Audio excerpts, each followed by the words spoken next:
인사하시면서 그렇게 한번 인사하십시다. 실패하지 않는 믿음이 있습니다. 한 번 더 인사하실 때 실패할 수 없는 믿음이 있습니다. 네, 오늘 그 믿음이 무엇인지 오늘 주께서 우리 가운데 귀한 은혜와 깨달음을 주실 수 있기를 바랍니다. 어느덧 2015년도 마지막 달 12월입니다. 연초에 하나님 앞에서 기도했던 것들을 이미 응답받으신 분들도 있을 테고 또 아직도 기도 중인 분들도 있을 것입니다. 어쩌면 그 기도 응답의 여부에 따라 이렇게 달리 생각하는 분들도 있을 것 같습니다. 아, 내 기도는 이루어졌네. 하나님이 내 기도를 들어주셨어. 할렐루야. 내가 하나님을 그래서 이렇게 좋아하고 찬송한다니까. 그런가 하면 내가 드린 기도는 아직도 깜깜무소식이야. 기도가 부족했는지, 믿음이 부족했는지, 이유를 알아야 기도 응답을 받기 위해 무엇이라도 더 할 텐데 언제까지 더 기다리면 기도가 응답될 수 있을까? 이런 의문 가운데 혹 있으신 분들도 있을 것 같습니다. 그런데 우리의 기도의 중심은 이러한 것이 아닙니다. 기도는 주님과의 대화를 통해서 우리의 뜻과 소원을 주님의 뜻과 소원에 맞추고 조율해가는 과정인 줄로 믿습니다. 내가 원하는 것을 일방적으로 아뢰고 그 성취 여부에 따라 하나님의 존재 여부를 판단하거나 혹은 응답받지 못한 기도 때문에 스스로 피해의식에 사로잡히게 되는 기도는 건강한 기도가 되지 못합니다. 오히려 하나님을 곡해하는 데 유용한 도구가 되죠. 제가 지금까지 신앙생활을 해왔던 그리고 경험해왔던 한국 교회에서는 간증하는 일들이 아주 많았어요. 그리고 간증하는 분들의 패턴은 보통 이런 식이었습니다. 치료가 불가능한 중병에 걸렸었는데 믿음으로 기도한 후에 응답받아 그 병이 나았습니다. 여러분들도 저처럼 열심히 믿음을 갖고 기도하면 병이 나을 수 있습니다. 저처럼 더 힘내시고 더 굳센 믿음으로 나아가실 수 있기를 바랍니다. 혹은 이런 식입니다. 사업이 망해서 딱 죽고 싶은 어려운 시절을 보냈는데 하나님께 구하고 기도하고 또 기도했더니 하나님께서 그 기도를 들으시고 다시 사업을 일으켜 주셨고 이제는 이렇게 넉넉하고 풍요로움 가운데 은혜를 누리며 살고 있습니다. 여러분도 포기하지 말고 계속 기도하세요. 그러면 분명 저처럼 좋을 때가 올 것입니다. 물론 하나님께서 병을 고쳐주신 것은 감사한 일이고 하나님께 영광 돌릴 일입니다. 또 하나님께서 어려운 사업을 일으켜주신 일도 감사할 일이 맞지요. 그러나 간증을 하러 단에 서는 사람들이 모두 하나같이 이러한 식으로만 하나님의 살아계심을 증명하려 할 때 사람들은 믿음과 기도라는 것에 대해서 대단한 오해를 하고 곡해를 하게 됩니다. 정직히 말하자면 그들보다 더 믿음으로 기도한 사람들 중에도 여전히 병이 낫지 않고 있는 사람들도 많습니다. 그들보다 하나님께 더 매달리고 더 간청한 사람들 중에도 여전히 경제적으로, 관계적으로 어려움을 당하고 있는 분들도 많습니다. 그러면 이 일을 우리는 어떻게 받아들여야 할까요? 간증들이 더욱 깊이 있는 믿음의 간증이 되어야 할 줄로 믿습니다. 하나님께서 병을 고쳐주신 것도 간증할 일이지만 그보다 더 중요한 믿음의 간증은 이러한 것이에요. 제가 이렇게 오랫동안 병으로 인해 고통당하고 고생하고 있음에도 불구하고 하나님은 제게 낙심하거나 삶을 비관하도록 내버려 두지 않으셨고 오히려 이 질병을 통해 저를 하나님께 가까이 붙들어 매 주셨습니다. 이런 중에도 하나님께 소망을 두고 기쁨으로 살 수 있는 은혜를 날마다 부어주시고 계십니다. 얼마나 놀라운 기적인지 모릅니다. 할렐루야. 혹은 어려운 사업과 궁핍에도 불구하고 하나님은 제게 그러한 상황에 휘둘리지 않고 돈에 많고 적음에 휘둘리지 않고 주님 주시는 평안 가운데서 살 수 있는 자유함을 주고 계십니다. 할렐루야. 이것이 진정으로 더 깊은 차원의 믿음의 기도입니다. 믿음의 간증입니다. 이러한 기도, 이러한 간증을 드릴 수 있을 때 우리의 기도가 더욱 깊어지고 있다고 말할 수 있지요. 우리 교회에서도 이런 간증과 믿음의 고백들이 더욱 많이 일어날 수 있기를 바랍니다. 오늘 본문 말씀은요, 믿음의 세 소년 사드락, 메삭, 아벳느고에 대한 이야기입니다. 바벨론의 왕 느부갓네살은 포로로 잡아온 이방인들이라고 할지라도 그 중에 똑똑하고 재능 있는 사람들은 등용해서 관리나 행정관으로 임명했습니다. 그들 중에 유다에서 잡혀온 사람들 중에 관리로, 행정관으로 이렇게 세워진 사람, 그 세 사람이 오늘 등장하는 거예요. 그의 이름이 사드락, 메삭, 아벳느고였습니다. 이러한 정책이 당시에 바벨론이 대국이 될 수 있었던 이유 중 하나였을 것입니다. 역사 속에 있었던 로마 제국이나 몽골 제국도 이와 같이 식민지에 있는 사람들이라도 인재를 발굴해서 시민권을 주고 계속해서 제국 속으로 융화시켜 나가는 정책을 폈지요. 당시 바벨론도 그런 식으로 정복한 각 나라들을 규합하고 나라를 더욱 강성한 나라로 만들려 가고 있었던 거죠. 그런데 이렇게 언어도 다르고 문화도 다른 수많은 종류의 이 공무원들을 하나의 공통적이고 절대적인 왕권에 순응하게 하기 위해서 오늘 이 바벨론 왕은 거대한 금신상을 만들어 아주 넓은 평지 한가운데 세웠습니다. 그리고 모든 공무원들을 소집해서 그 낙성식에 참여케 한 거예요. 그리고 모든 공무원들, 오늘 성경 말씀에 의하면 총독, 수령, 행정관, 모사, 재무관, 재판관, 법률사와 각 지방의 관원들로 하여금 그 금신상 앞에 절을 하게 했습니다. 그러나 그 낙성식에 참여한 공무원들 중에 이 사드락, 메삭, 아벳느고는 금신상에 절하지 않았지요. 그랬더니 그들의 지위를 시기했거나 불만을 품었던 사람들이 왕에게 가서 그 사실을 폭로한 것입니다. 왕은 이 세 사람을 끌어오게 했어요. 그리고 금신상 앞에서 절하기를 다시 권유합니다. 절하지 않으면 풀무불에 넣을 것이라고 협박합니다. 그랬더니 그들의 대답은 이러했어요. 16절, 17절, 18절까지 말씀을 우리 다 같이 한 목소리로 함께 읽어보죠. 16절, 17절, 18절 말씀 시작. 사드락과 메삭과 아벳느고가 왕에게 대답하여 이르되 느부갓네살이여, 우리가 이 일에 대하여 왕에게 대답할 필요가 없나이다. 왕이여, 우리가 섬기는 하나님이 계시다면 우리를 맹렬히 타는 풀무불 가운데에서 능히 건져내시겠고 왕의 손에서도 건져내시리이다. 그렇게 하지 아니하실지라도 왕이여, 우리가 왕의 신들을 섬기지도 아니하고 왕이 세우신 금신상에게 절하지도 아니할 줄을 아옵소서. 아멘. 지금 누가 갑이고 누가 을인지 혼란스러운 아주 담대한 고백이 이 세 소년의 입에서 나오고 있죠. 이 세 소년은 이 왕의 뜻이나 혹은 자신의 안전을 먼저 생각하지 않았죠.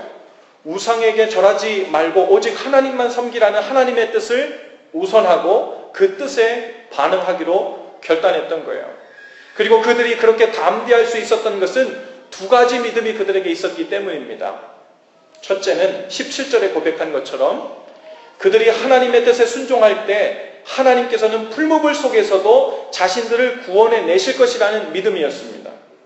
그리고 실제로 그들은 평소보다 7배나 뜨겁게 달궈진 그 풀무불 속에 던져졌지요.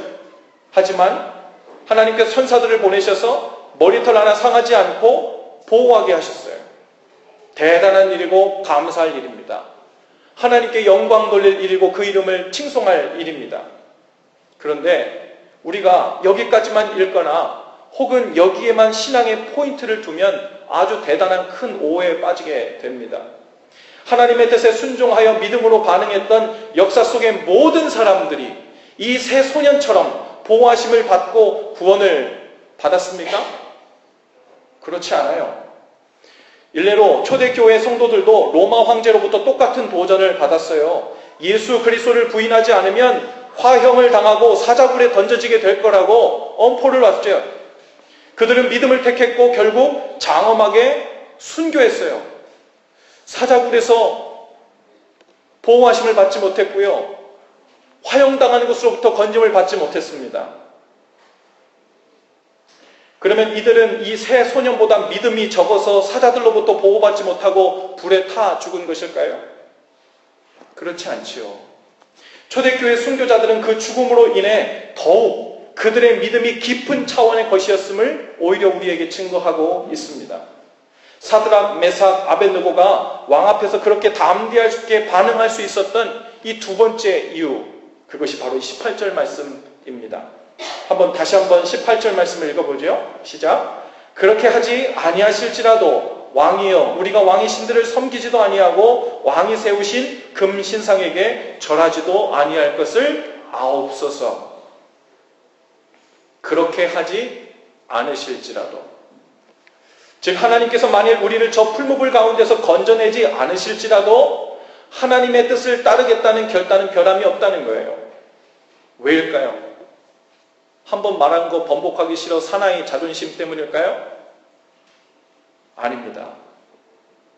이 세 사람은요, 비록 하나님께서 원하시면 우리를 저 풀무불 가운데서 하나님께서 능히 건져내시겠지만, 그리고 그렇게 되기를 나도 원하지만, 그리고 그렇게 됐으면 좋겠지만, 내 생각, 내 기대, 내가 생각하는 이 방식보다 더 크신 하나님의 뜻, 더 큰 계획을 갖고 있는 하나님의 뜻이 만일 그렇지 않다면 하나님께서는 그러한 일을 행하지 않는 중에서도 주님의 뜻을 변함없이 이루고 가실 것이라는 것에 대한 믿음이 있었기 때문에 그렇습니다. 할렐루야.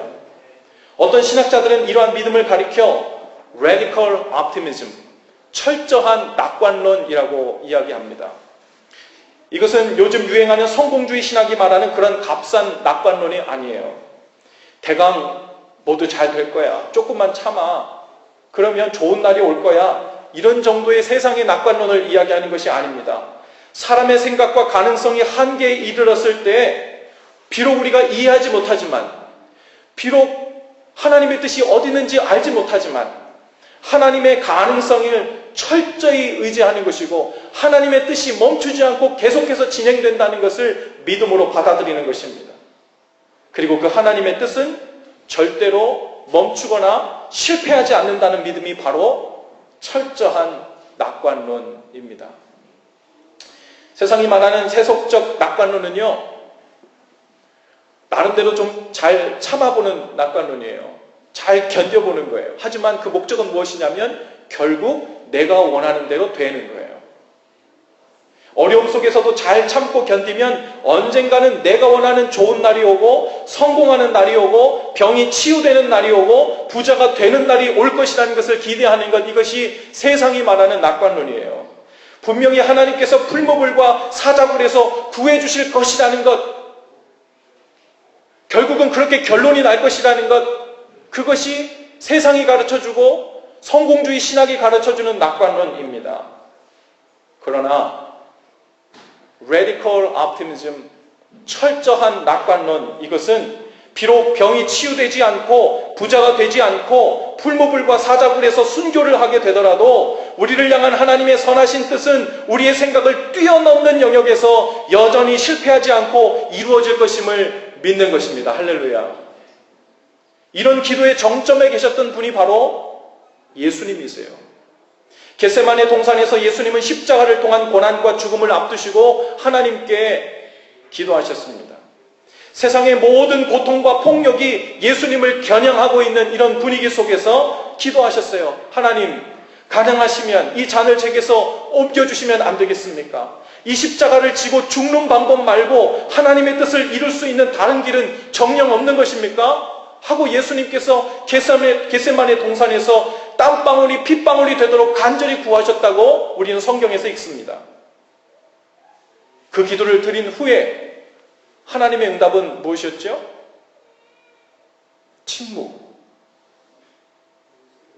침묵이었습니다. 그리고는 그 침묵 후에 예수님이 다시 하나님의 뜻에 맡기는 기도를 하십니다. 나의 원대로 마옵시고 아버지의 원대로 하옵소서. 하나님의 선하신 뜻에 온전히 맡기신 기도를 올리신 거예요. 예수님은 이렇게 3번을 반복해서 기도하신 후에 십자가의 고난을 당하시고 또한 십자가를 지시고 십자가에서 운명하십니다. 여러분, 저와 여러분의 삶 속에서도 다양한 고난과 고통이 우리를 겨냥하고 있는 것처럼 느낄 때가 있습니다. 오랫동안 기도해 오던 질병이 낫지 않고 있을 수 있어요. 경제적 어려움은 여전히 지속되고 있을지도 모릅니다. 우리의 아이들을 위한 기도, 배우자를 위한 기도, 아직 하나님의 사랑을 깨닫지 못한 사랑하는 사람들을 위한 기도들이 아직도 응답받지 못한 것처럼 느껴질 수 있어요. 이해할 수 없는 하나님의 침묵이 더욱 고통스럽게 여겨질 수 있습니다. 그러나 진정한 믿음, 실패하지 않는 믿음, 실패할 수 없는 믿음은 거기서 멈춰서는 것이 아닙니다. 다니엘의 세 친구가 고백한 것처럼 그렇게 하지 않으실지라도 나는 철저한 믿음으로 나아가야 되는 줄로 믿습니다.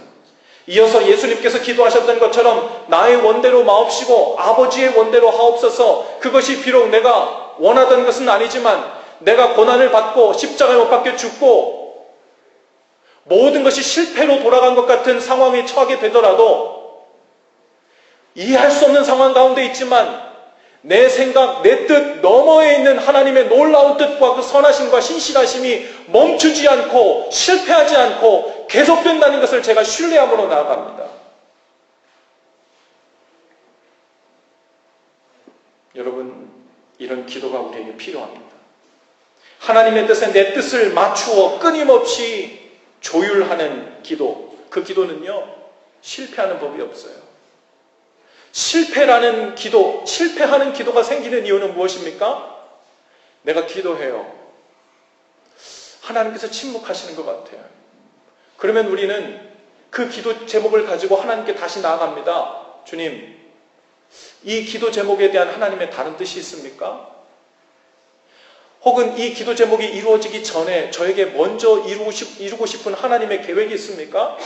이렇게 우리의 기도가 점점 조율돼 가야 해요. 그런데 우리는 조율할 생각을 하지 않고 언제입니까? 언제 이루어주실 거예요? 제가 아직 덜 기도했습니까? 믿음이 모자랍니까? 주님, 저한테 무슨 억하심정 있으세요? 제가 고통당하는 거 혹시 즐기십니까?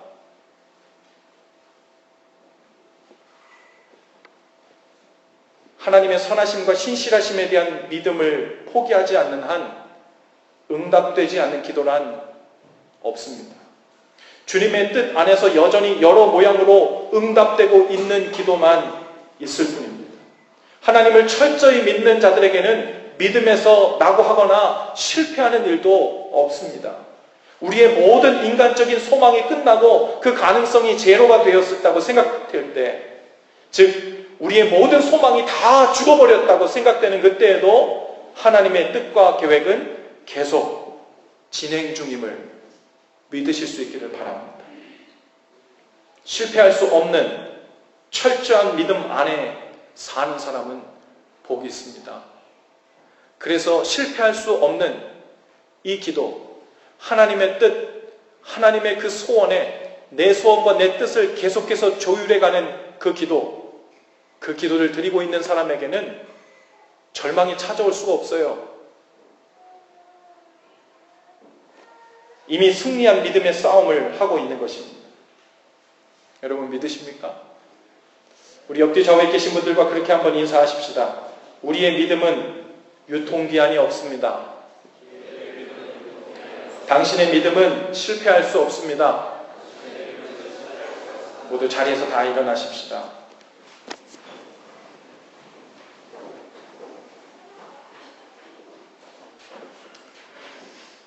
여러분,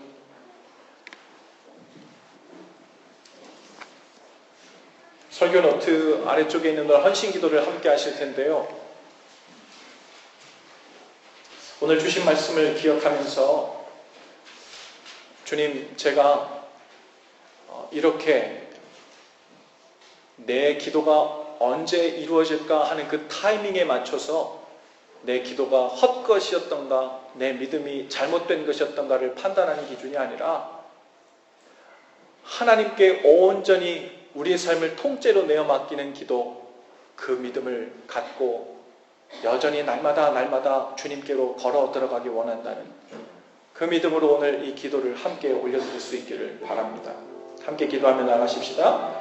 귀하신 주님, 이 시간 성령님을 통해 우리의 믿음은 실패할 수 없고 유통기한이 있을 수 없음을 가르쳐 주시니 감사합니다. 이제 하나님 품에 제 삶을 송두리째 맡길 수 있는 믿음을 주시고 주님의 뜻에 저의 뜻을 끊임없이 조율해가는 지혜를 주옵소서.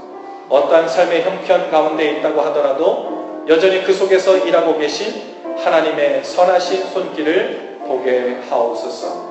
예수님의 이름으로 기도합니다. 아멘.